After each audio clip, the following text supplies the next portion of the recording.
কাবা শরীফের তত্ত্বাবধান করতেন হযরত আব্দুল মুত্তালিব, বিশ্বনবী সাল্লাল্লাহু আলাইহি সাল্লামের দাদা। একবার দেখা গেল মক্কার ভিতরে পানির সংকট দেখা দিয়েছে।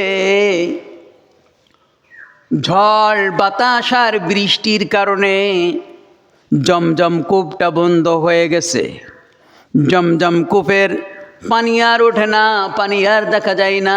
মক্কাবাসীরা পেরেশান হয়ে গেল, কোথাও কোনো পানি খুঁজে পাওয়া যায় না। পানি যদি নিতে হয়, পানি যদি পেতে হয় জমজম কূপ থেকে পেতে হবে।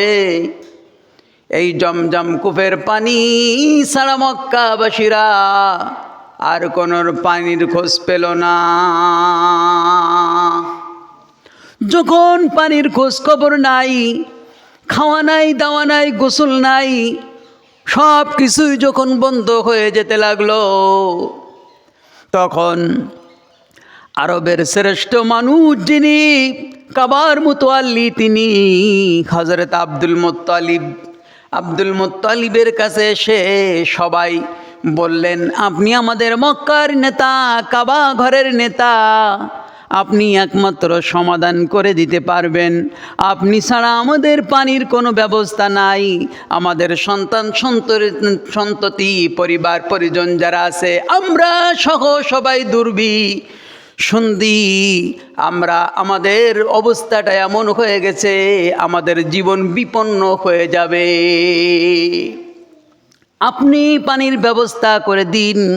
আপনি ছাড়া আমাদের দ্বিতীয় আর কেউ নাই যে তাকে আমরা বলতে পারবো পানির ব্যবস্থার জন্যে। হযরত আব্দুল মুত্তালিব তিনি তখন পেরেশান হয়ে গেলেন, প্রভু পানি কোথায় পাই? আমি তো মানুষ, আমি তো আল্লাহ না, আমি তো সৃষ্টিকর্তা না মাখলুকের। আমি কাবার মুতাওয়াল্লিব, দেখাশুনো করি, দায়িত্ব আমার উপরে, মক্কাবাসীরা আমার উপরে ন্যস্ত করেছে পানির জন্যে। আয় আল্লাহ তাআলা, এই পানি যদি তুমি ব্যবস্থা না করে দাও, এই মক্কাবাসী পানির কারণে মারা যাবে। আয় আল্লাহ তাআলা, আমি তোমার কাছে মান্যত করলাম, অমুক মান্যত করলাম, তমুক মান্যত করলাম, এক এক করে মান্যত করতে আছে, কিন্তু পানির কোনো ব্যবস্থা হলো না। পানির কোনো ব্যবস্থা নাই। আব্দুল মুত্তালিব দোয়া দুরূদ করতে লাগলেন যাতে করে আল্লাহ পাক যেন পানির ব্যবস্থা করে দেয়। কিন্তু কোনো দোয়া দুরূদ করেও আল্লাহর দরবার থেকে জমজম কূপের কোনো সমাধান হলো না। যখন সমাধান হলো না, তখন বিশ্বনবী সাল্লাল্লাহু আলাইহি সাল্লামের দাদা তখন মান্যতটা একটু বড় আকারে করলেন। ছোট মান্যতের উপর আর থাকলেন না, বড় মান্যতে চলে গেলেন।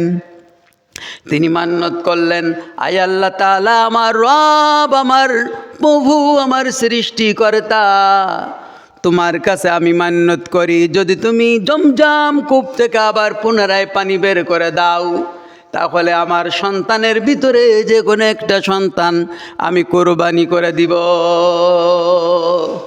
কি করে দেব? কুরবানি করব। কত বড় মান্যত করলেন!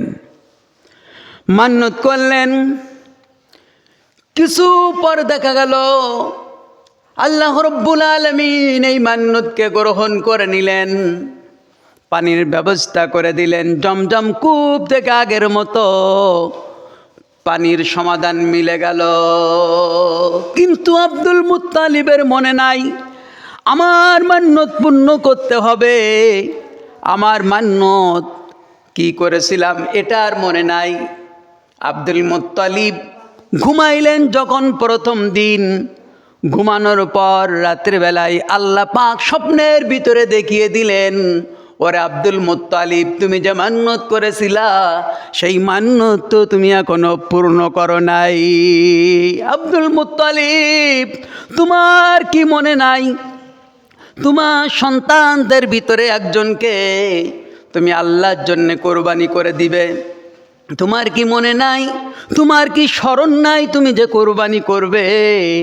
আব্দুল মুত্তালিবের ঘুম যখন ভেঙে গেল, চিন্তা করে দেখলেন, আহারে আমি তো ঠিক ওই মান্যত করেছিলাম আমার একটা সন্তানকে আমি কোরবানি করে দিব, আল্লাহর জন্য দিয়ে দিব, যদি এই জমজম কূপের পানির সমাধান হয়ে যায়।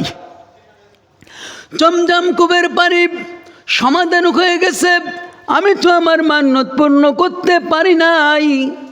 চিন্তিত হয়ে গেলেন, সন্তানদের ভিতরে কি করে আমি মান্যতটা পূর্ণ করে ফেলব, কিভাবে সন্তানদেরকে জবাই করব, কোন সন্তানকে বলবো। তিনি কাউকে কিছু বললেন না। দ্বিতীয় রজনীতে আবার ঘুমিয়ে গেলেন। দ্বিতীয় রজনীতে যখন ঘুমিয়ে গেলেন, আল্লাহ পাক গভীর ঘুমের ভিতরে জানিয়ে দিলেন, আব্দুল মুত্তালিব তোমার কি মনে নাই, আমার দরবারে তুমি মান্যত করেছিলে, আমার জন্য মান্যত করেছিলে, আমার নামে মান্যত করেছিলে, আল্লাহ রে যদি আমার এই জমজম কূপের পানির সমাধান হয়ে যায়, মক্কাবাসী যদি পানি পেয়ে যায়, আমি আমার সন্তানদের ভিতরে কোনো একজনকে তোমার জন্য দিয়ে দিব। আব্দুল মুত্তালিব তোমার মান্যত তো এখনো পূর্ণ করো নাই, এখনো পূর্ণ হয় নাই। আব্দুল মুত্তালিব দ্বিতীয় দিনও কারো কিছু বললেন না, কারণ সন্তান তো হাজার হলো সন্তান, কোনটা থেকে কোনটা জবাই করব, সবাই তো জানের টুকরা, কথা বলেন, জানের টুকরা সন্তান কাউকে জবাই করবার জন্য বলতে আমি বাবা হয়ে পারি না। ঠিক আবার তৃতীয় দিন ঘুমের ভিতরে চলে গেলেন রজনীতে। যখন ঘুম পড়লেন, গভীর ঘুমের ভিতরে আল্লাহ পাক আবার স্বপ্নের ভিতরে জানিয়ে দিলেন, আব্দুল মুত্তালিব দুই দিন স্বপ্ন দেখালাম, কোনো গুরুত্ব দিলা না। আবার তৃতীয় দিন তোমাকে আমি আল্লাহ স্বপ্নের ভিতরে জানিয়ে দিলাম, তোমার মান্যতকে পূর্ণ করতে হবে। তোমার মান্যত পূর্ণ যদি তুমি না করো, তোমার একটা সন্তান যদি আমার রাস্তায় তুমি মান্যত পূর্ণ না করো, কুরবানি না দাও আমার জন্যে, তাহলে মনে রেখো তোমার 10টি সন্তান দুনিয়ার থেকে চিরবিদায় নিয়ে চলে যাবে, সব মরে যাবে।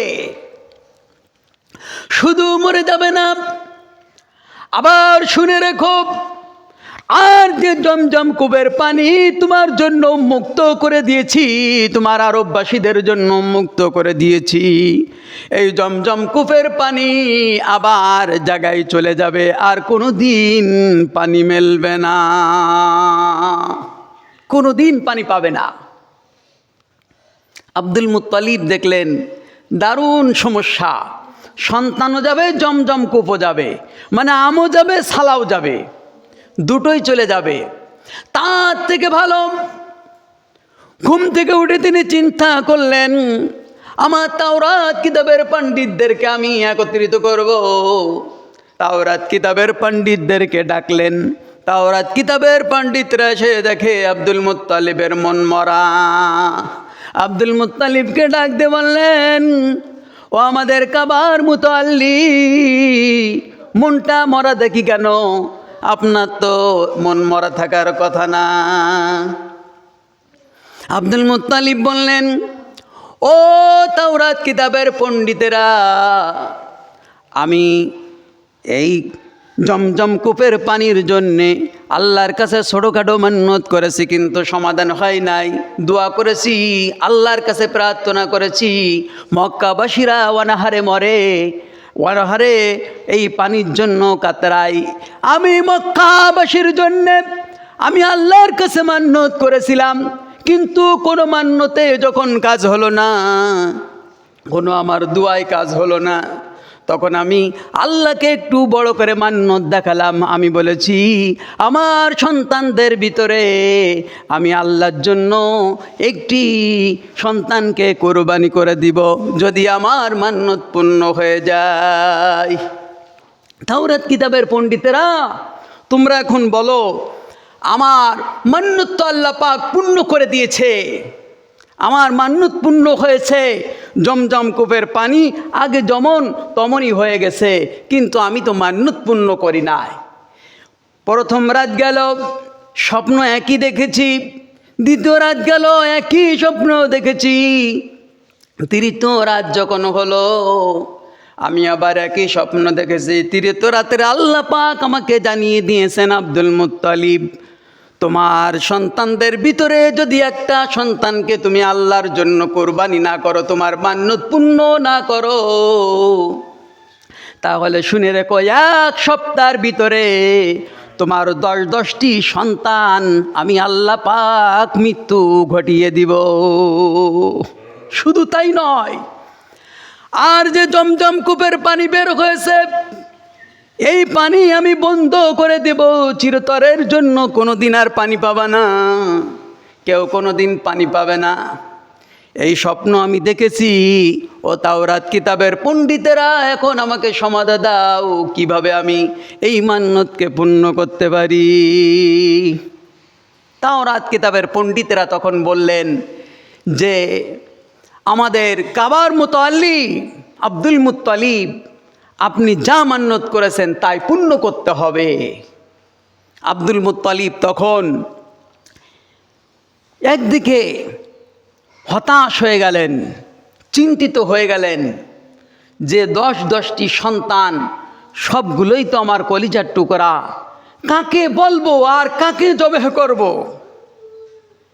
অসম্ভব কাজকে কিভাবে সম্ভব করব? অন্য কোনো রাস্তা আছে কি? তাওরাত কিতাবের পণ্ডিতেরা বললেন, কোনো রাস্তা নাই। 3 দিন যখন আল্লাহ পাক আপনাকে একই স্বপ্ন দেখিয়েছে, আপনাকে বাস্তবায়ন করতে হবে। যে কোনো একটি সন্তানকে আপনি আল্লাহর জন্য কোরবানি করেন। হযরত ইব্রাহিম আলাইহিস সালাম আল্লাহর জন্য ইসমাইলকে সবথেকে প্রিয় বস্তুকে কোরবানি করার জন্য কি করলেন? যখন নিয়ে গেলেন, তখন এই ইসমাইল আলাইহিস সালাম বেঁচে গেলেন। কারণটা কি ছিল? কারণ ছিল যে তার কপালের ভিতরে ছিল নূরে মুহাম্মাদি সাল্লাল্লাহু আলাইহি ওয়াসাল্লাম। এই মাধ্যম দিয়ে আসবে প্রিয় নবী সাল্লাল্লাহু আলাইহি ওয়াসাল্লাম। এজন্য ইসমাইল কুরবানি হবে না। হযরত ইসমাইলকে যখন কুরবানির জন্য বারবার করে চোখ বেঁধে বেঁধে ছুরি চালাচ্ছেন, আল্লাহ পাকের পক্ষ থেকে নির্বিশেষ পরীক্ষায় যখন উত্তীর্ণ হয়ে গেল, ইব্রাহিমের পরীক্ষা যখন আল্লাহ পাক দেখলেন সন্তানের মায়া না, আমার মহব্বত সন্তানের থেকে ইব্রাহিমের বেশি, তখন কি করলেন? বেহেশত থেকে জিবরিল, একটি দুম্বা নিয়ে যাও, ইসমাইলকে সরাই দাও, চোখ বাঁধা আছে আমার ইব্রাহিমের, মনে করবে তার সন্তান জবে হয়ে গেছে, সে তার কাছ থেকে এখন সরে দাঁড়াবে। দুম্বা এনে দিলেন, ইসমাইলকে ফেরেশতা সরাই দিলেন। দুম্বাটা ইসমাইলের তলে রাখলেন, ইসমাইলকে সরাই দিয়ে ছুরির তলে রাখলেন, জবে হয়ে গেল। ইব্রাহিম আলাইহিস সালাম বড় খুশি, আল্লাহর হুকুম পালন করতে পেরেছি। আল্লাহু আকবার। তখন বয়স ছিল 9। এই 9-এর ভিতরে রয়েছে জয়। আব্দুল মুত্তালিব উপায় হয়ে তিনি বললেন বড় ছেলেকে ডাক দিয়ে, বড় ছেলে আব্দুল্লাহ ইবনে আব্বাস, তখন তো ইসলাম গ্রহণ করে নাই, নবীও আসে নাই। আব্দুল্লাহ ইবনে আব্বাসের নাম তো শুনেছেন। আব্দুল্লাহ ইবনে আব্বাসকে ডাক দিলেন, ও আমার বড় সন্তান, তোমাকে স্পেশালভাবে আমি ডেকেছি একটা কারণে। কি আব্বু বলেন? ইবনে আব্বাসকে বললেন, মুত্তালিব আমার বড় সন্তান, এই মান্যত করেছিলাম।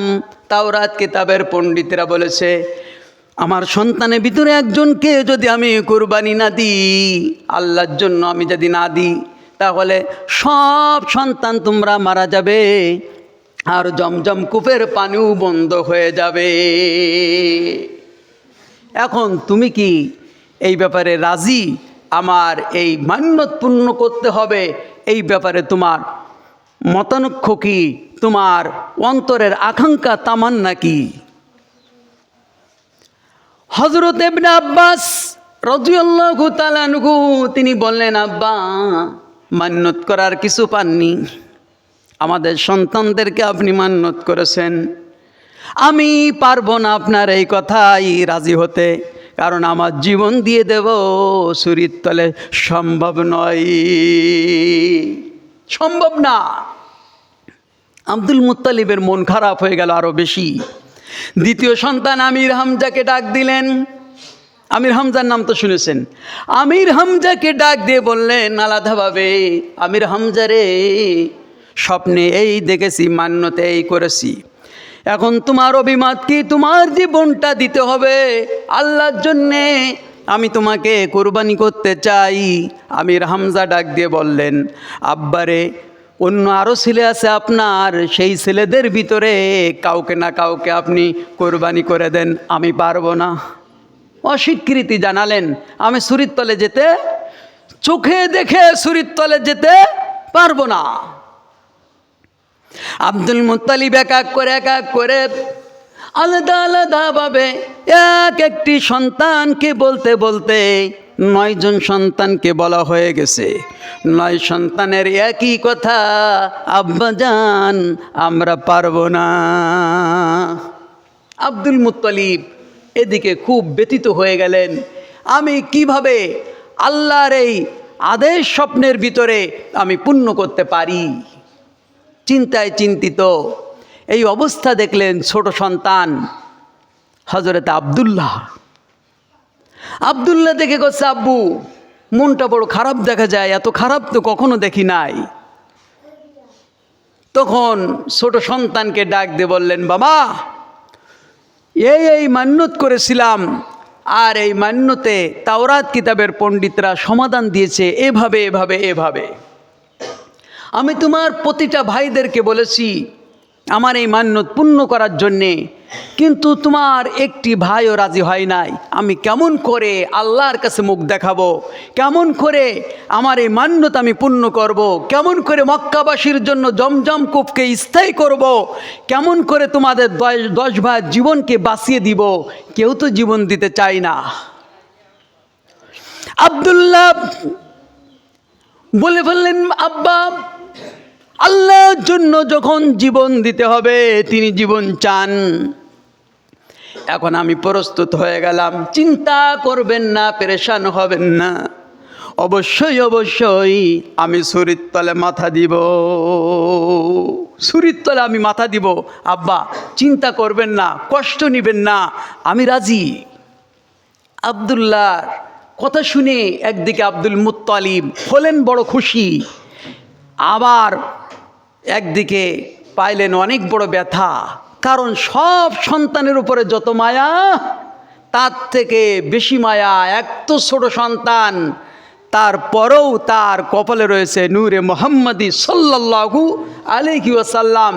এত সুন্দর দেখা যায়, মক্কা নগরে সব মানুষকে এক জায়গায় করলেও আব্দুল্লাহর মতো সুন্দর দেখা যায় না, কারণ তার ভিতরে রয়েছে নূরে মুহাম্মাদি সাল্লাল্লাহু আলাইহি ওয়াসাল্লাম। হযরত আব্দুল্লাহ আব্বার সঙ্গে যখন সিদ্ধান্ত চূড়ান্ত করলেন, কাবার চত্বরে সব জড়ো হয়ে গেল, সময় মতো আব্দুল্লাহ ছুরির তলে যাবে। এই ঘোষণা যখন মক্কাবাসীদের কানে চলে গেল, মক্কাবাসীদের বৃদ্ধরা ময়দানে নেমে আসলেন। আমরা আব্দুল্লাহকে দেখে যখন কোথাও কোনো কাজে বের হয়ে যাই, তখন আমাদের কাজের ভিতরে কোনো সমস্যা নাই। যুবকরা চলে আসলেন দলে দলে, কাতারে কাতারে, এসে বললেন, ও আব্দুল মুত্তালিব, সিদ্ধান্ত ভালো, কিন্তু আব্দুল্লাহ দিয়ে সিদ্ধান্ত বাস্তবায়ন করা যাবে না, কারণ এই আব্দুল্লাহ দেখে আমরা যদি ব্যবসা বাণিজ্যে যাই, আমাদের কোনো চাকরিতে যাই, কোনো জায়গায় যাই, আমাদের হয় জয়, কোনো সময় পরাজয় হয় না। এই আব্দুল্লাহকে আমরা ছুরির তলে দিতে রাজি না। এবার দেখা গেল মহিলার দলেরা যখন শুনতে পাইল, মহিলারা সব চতুর্দিক থেকে এসে নেমে পড়ল কাবার চত্বরে। মরিয়ামের নেতৃত্বে নওফেলের মেয়ে মরিয়াম, তিনি ছুরি ঘুরাতে লাগলেন, খাপ থেকে বের করে আর বললেন, মক্কা নগরীতে আব্দুল্লাহ জীবন কেউ দিতে পারবে না আমি মরিয়াম বেঁচে থাকতে। আমি মরিয়াম বেঁচে থাকতে মক্কা নগরীতে কারো সাহস নাই। আমি নওফেলের মেয়ে তরবারি উঁচু করলাম, কার আছে ক্ষমতা আব্দুল্লাহকে জবেহ করবে, আমি তাকে ছেড়ে দিব না। তখন আব্দুল মুত্তালিব বললেন, ওরে নওফেলের মেয়ে মরিয়াম, আমি তো আব্দুল্লাহকে চাই না, কিন্তু আমার 9টি ছেলে রাজি না। এই স্বপ্ন দেখেছি, তাওরাত কিতাবের পণ্ডিতেরা আমাকে সমাধান দিয়ে দিয়েছে। এখন আমার আব্দুল্লাহ রাজি, আমি আর দেরি করতে পারি না, আল্লাহ পাকের হুকুম আমাকে বাস্তবায়ন করতে হবে। বয়স কত? আব্দুল্লাহর বয়স হলো 9। হয়ে যাবে তার জীবনের জন্য জয়, কারণ ইসমাইলের ভিতরে 9 বছরে নূরে মোহাম্মদী। ইসমাইল কি হলেন? ছুরির তল থেকে বেঁচে গেলেন। এই আব্দুল্লাহর কপালেও নূরে মোহাম্মদী, যে আব্দুল্লাহকে দেখে সেই পাগল হয়ে যায়। হযরতে আব্দুল্লাহর যখন জবে করতে যাবেন, নওফেলের মেয়ে তাওরাত কিতাবের পণ্ডিতের মেয়ে, তিনিও তাওরাত জানতেন। তিনি বললেন যে আমি আপনাকে সমাধান দিই, আপনি আবার লটারি করেন, লটারি করে দেখেন আব্দুল্লাহর নাম বাঁধে না উটের নাম বাঁধে। 2টা নাম দিলেন, একদিকে নাম দিলেন উটের নাম, আর একদিকে নাম দিলেন আব্দুল্লাহর নাম। লটারি যখন তোলা হলো প্রথমবার, লটারিতে নাম উঠল আব্দুল্লাহ। আবার মানি না, এই লটারি মানি না, আবার দাও। আবার যখন নাম দিলেন, দ্বিতীয়বার নাম তুললেন, দেখা গেল নাম বাদে আব্দুল্লাহ। মানি না, লটারি মানি না, আবার নাম দাও। আবার নাম দিলেন, তৃতীয়বার নাম উঠালেন, আবার দেখা গেল নামটি বাদে আব্দুল্লাহ। এইভাবে মরিয়াম বললেন, 1 বার না 2 বার না, আপনি যতবার পর্যন্ত উটের নাম না বাঁধবে ততক্ষণ পর্যন্ত লটারি আমি মরিয়াম মানতে পারি না, লটারি মানব না। দেখা গেল 99 বার তোলা হলো, 99 বার নাম বাদে যার, তার নাম হলো আব্দুল্লাহ। এবার বললেন তাও মানি না। 100 বার যখন পূর্ণ হয়ে গেল, তারপর যে নামটা বাঁধলো উটের নাম, সবাই মক্কার অলিতে গলিতে আনন্দের জোয়ার বয়ে গেল যে আমাদের আব্দুল্লাহ জয়যুক্ত হয়েছে, আমরা তাকে দেখতে পারবো, সে আমাদের মাঝে থাকবে। এবার 100 উট কুরবানি করে দিলেন আব্দুল মুত্তালিব। সুবহানাল্লাহ। তাহলে 9-এর ভিতরে আছে জয়, যদি মুহাম্মদ সাল্লাল্লাহু আলাইহি সাল্লামের পক্ষে থাকা যায়। এই জন্য মুহাম্মদ সাল্লাল্লাহু আলাইহি সাল্লামের পক্ষে আমরা সবসময় থাকবো কি থাকবো না বলেন?